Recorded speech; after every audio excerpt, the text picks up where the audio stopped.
তুই এসব কি বলছিস ভাই? তোর ভাবি তোর বাড়িতে কাজের লোক হিসেবে কাজ করবে? কি বলিস তুই? তোর এই জায়গাটা বিক্রি করে দিলে আমরা কোথায় গিয়ে থাকবো? থাকবা কোথায় মানে? সেটা আমাকে বলছো কেন?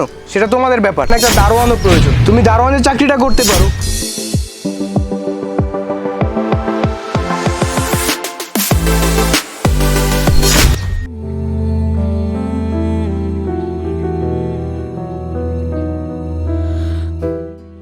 ভাইয়া। আরে ভাই, তুই কখন আসলি?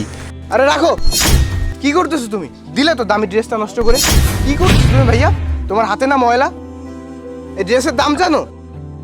ও হ্যাঁ, আমি তো ভুলেই গেছি, আমার হাতে ময়লা। ভাই চল, তুই ঘরে চল, এখানে অনেক রোদ। ঘরে যাব মানে? তুমি তো ভিখারি, থাকো তো আমার ঘরে।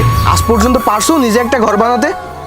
শোন ভাই, তোর যা বলার ঘরে যেয়ে বলিস। বাইরে অনেক রোদ, তোর শরীর খারাপ হতে পারে। আয়, ঘরে যেয়ে কথা বলবো। আরে রাখো তো, আমার হাতে একদমই সময় নেই। আমি ইমার্জেন্সি একটা কাজে আসছি, আমার আবার ঢাকায় একটা মিটিং আছে। আর ভাবি কই? তুই তো জানিস ভাই, আমার একার পক্ষে সংসার চালানো সম্ভব না। আর বাজারে সব কিছু যে দাম, নুন আনতে পান্তা ফুরিয়ে যায়। হইছে, এত ন্যাকামি করতে হবে না। আমি যেটা জিজ্ঞেস করতেছি সেটা বলো, ভাবি কোথায়?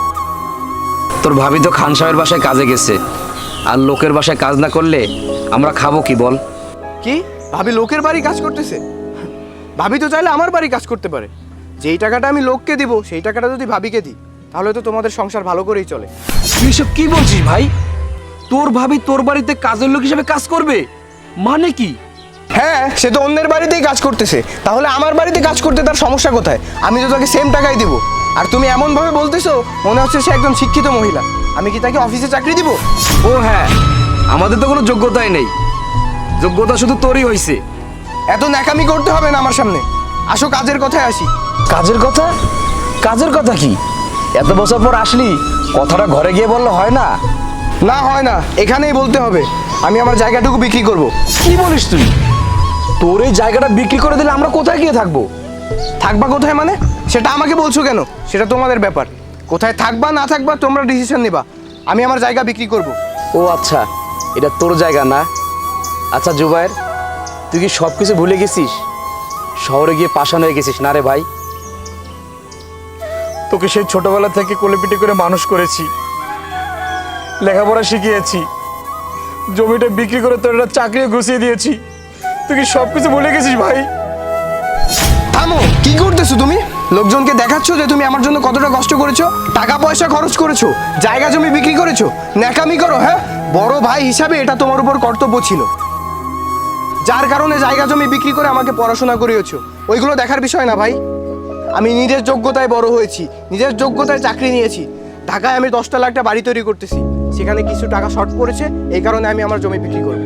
ভাই, সেই ছোটবেলায় আব্বা মা মারা যাওয়ার পরে তোকে আমি কোলেপিটি করে মানুষ করেছি।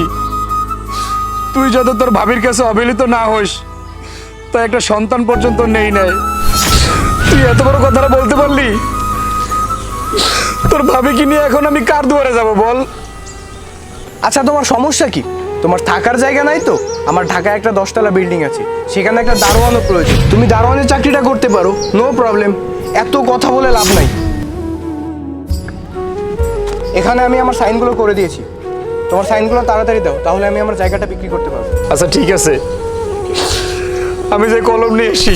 এই দাঁড়াও, তুমি কি আমাকে মূর্খ ভেবেছো? আমি গ্রাজুয়েশন কমপ্লিট করা একটা ছেলে, আমার কাছে কলম আছে।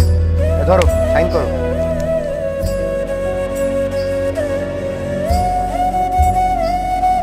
তাড়াতাড়ি করো, আমার হাতে সময় নেই।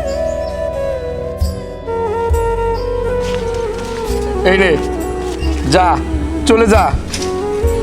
সই পাইছিস না? এই গ্রামের সবার কাছে আমি মুখ করে বলছিলাম যে আমার ছোট ভাই জুবায়ের পড়াশোনা করতে শহরে গেছে। আমি এখন এই গ্রামের সবার কাছে কি করে মুখ দেখাবো? আমার ছোট ভাই যখন শহরে চাকরি করবে, তখন আমি শহরে চলে যাব, এই গ্রামে থাকবো না। কিন্তু আমি এখন গ্রামের মানুষের কাছে কিভাবে মুখ দেখাবো? আমার কপালে হয়তো এটাই ছিল। থামো। কি আবার কি? এইটাও নিবি? জানিয়ে যা। তোমাকে সাইন করে দিতে বললাম আর তুমি সাইন করে দিলে। আরে তুমি লেখাপড়া করো না, এটা ভালো কথা, কিন্তু তোমার এই ভাই তো শিক্ষিত। তুমি তো একটিবার বলতে পারতে যে জুবায়ের, তুই আমার যা কিছু আছে সব নিয়ে যা, কিন্তু এই স্ট্যাম্পে কি লেখা আছে একটিবার আমাকে পড়ে শোনা। কই, তুমি তো জিজ্ঞেস করনি। তাই জুবাইর, তুই আমার জায়গা জমি লিখে নিলি বলে কি তোর প্রতি আমার বিশ্বাস উঠে যাবে? না রে ভাই, তুই আমার বুকে ছিলি, বুকেই থাকবি। গ্রামে ঢোকার সময়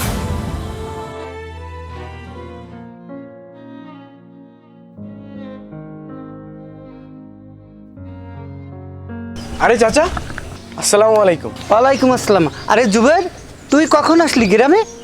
এই তো চাচা, মাত্রই আসলাম। আসলে রাস্তার অবস্থা খুব খারাপ, এই কারণে গাড়িটা ভিতরে আনতে পারিনি। তারপর আপনি কেমন আছেন? ভালো। তুই কি বাড়ির কোনো খোঁজ খবর রাখিস বল?